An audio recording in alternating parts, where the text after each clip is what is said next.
Langkah hukum Rai Suryo dalam perkara dugaan fitnah dan pencemaran nama baik terkait ijazah Presiden ke-7 RI Joko Widodo tampaknya belum akan berhenti. Setelah permohonan pra-peradilan kembali ditolak, Rai membuka peluang mengajukan gugatan pra-peradilan untuk keempat kalinya. Rai Suryo mengatakan keputusan mengenai langkah hukum selanjutnya sepenuhnya berada di tangan tim kuasa hukumnya. Namun, ia memberi sinyal bahwa peluang mengajukan pra-peradilan jilid keempat masih terbuka dan meminta publik menunggu waktu yang tepat.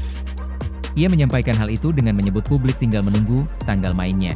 Menurut Rai, seluruh upaya hukum yang ditempuh merupakan bagian dari ikhtiar mencari keadilan melalui mekanisme yang tersedia dalam sistem peradilan. Karena itu, ia menegaskan akan menghormati setiap putusan hakim, sembari tetap memanfaatkan hak hukumnya untuk menguji proses penyidikan apabila dianggap diperlukan. Sementara itu, tim kuasa hukum Rai Suryo masih melakukan evaluasi terhadap putusan pra-peradilan sebelumnya.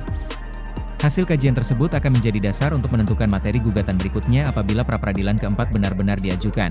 Perkara ini bermula dari penetapan Rai Suryo sebagai tersangka dalam kasus dugaan fitnah dan pencemaran nama baik terkait polemik ijazah Presiden ke-7 RI. Sejak itu, Roy telah beberapa kali menempuh jalur pra-peradilan untuk menguji tindakan penyidik. Sebelumnya, salah satu permohonan pra-peradilan Rai Suryo dikabulkan sebagian oleh Pengadilan Negeri Jakarta Selatan. Dalam putusan tersebut, hakim menyatakan tindakan penggeledahan, penangkapan, dan penahanan yang dilakukan penyidik tidak sah. Namun, putusan itu tidak menghentikan proses penyidikan terhadap perkara pokoknya.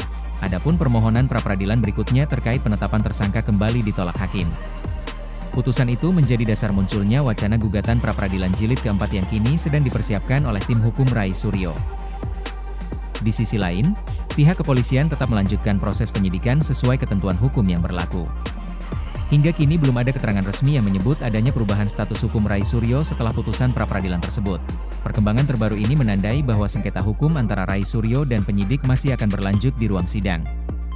Jika gugatan keempat benar-benar didaftarkan, Pengadilan Negeri Jakarta Selatan kembali akan menjadi arena untuk menguji sah atau tidaknya aspek-aspek prosedural dalam penanganan perkara. Dengan demikian, perhatian publik tidak hanya tertuju pada substansi perkara, tetapi juga pada rangkaian pra-peradilan yang terus bergulir.